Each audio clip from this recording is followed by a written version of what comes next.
In hindsight, it's easy to see why Tropicana's 2009 rebrand failed.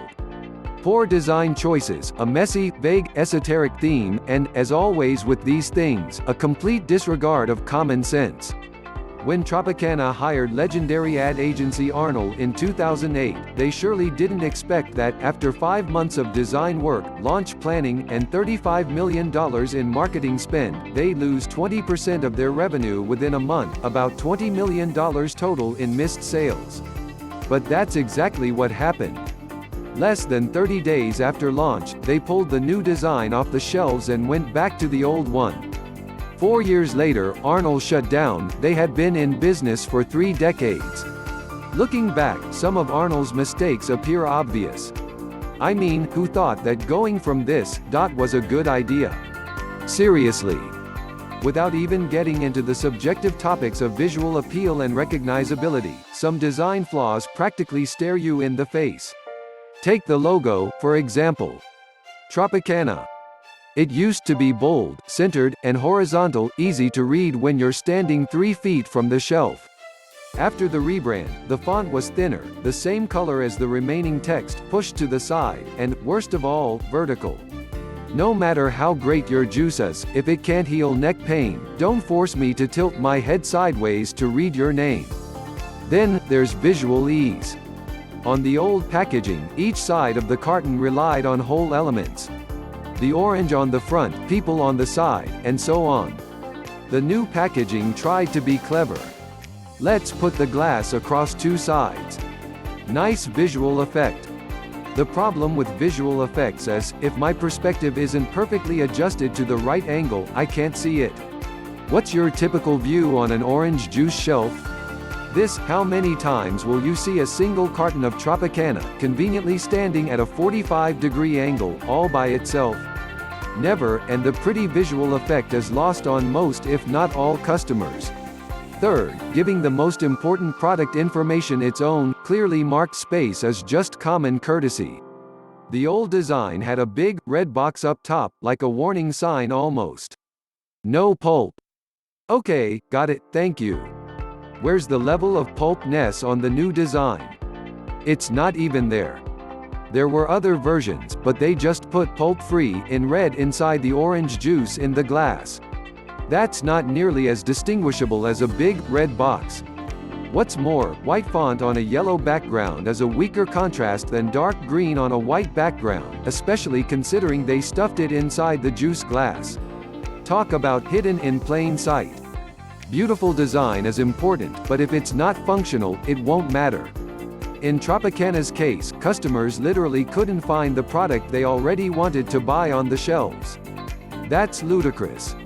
You need to make sure you convey the right information to your customer and do it quickly. Consumer choices are split-second decisions.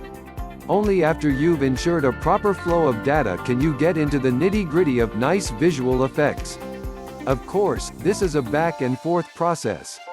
Information, presentation, eventually, you'll arrive at something that's both beautiful and functional. Tropicana tried to be too much of the former at the expense of the latter, and it only got messier from there. Tropicana took a remarkable, characteristic brand look and replaced it with a bland, average Joe design that would instantly disappear in the masses of no-name juice boxes that populate every grocery store shelf. The orange with a straw was iconic. No one else had it. Any customer would automatically associate it with Tropicana and remember it, and, as long as the juice didn't taste terrible, that was enough. Shoppers are loyal creatures. We don't like experimenting in aisle 3 when our grocery list still has 17 more items to pick up. We want our juice.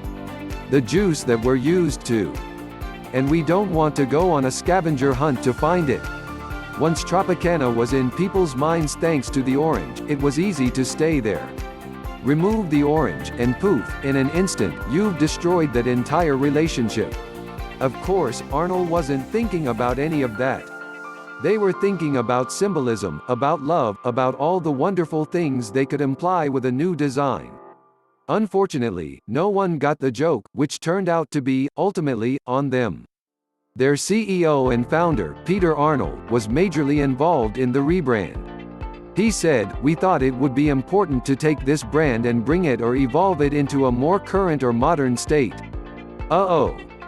If you're wondering when it would have been time for Tropicana XX alarm bells to ring, this would be it. Jargon is rarely a good sign. In this case, modern was just synonymous with bland. Let's stick to the status quo. Let's do what everyone else is doing. Let's try a little harder to fit in. If your whole reputation is built on sticking out, that's not a good idea. Peter Arnold was the P.T. Barnum of advertising at the time, and there's a good chance he single-handedly drove this rebrand into the ground. One criticism was that his thinking was too esoteric and design sense so dreamlike, to the point that it lacked the practicality that marketers pride themselves on. Adage commented on the closure of his company in 2013. Arnold's explanations of the redesign reveal his lack of realism. Historically, we always show the outside of the orange. What was fascinating was that we had never shown the product called the juice. Really? I mean, it's juice. Give me a clear symbol of it, and I'm good to go. And what could be clearer than the actual fruit the juice is from?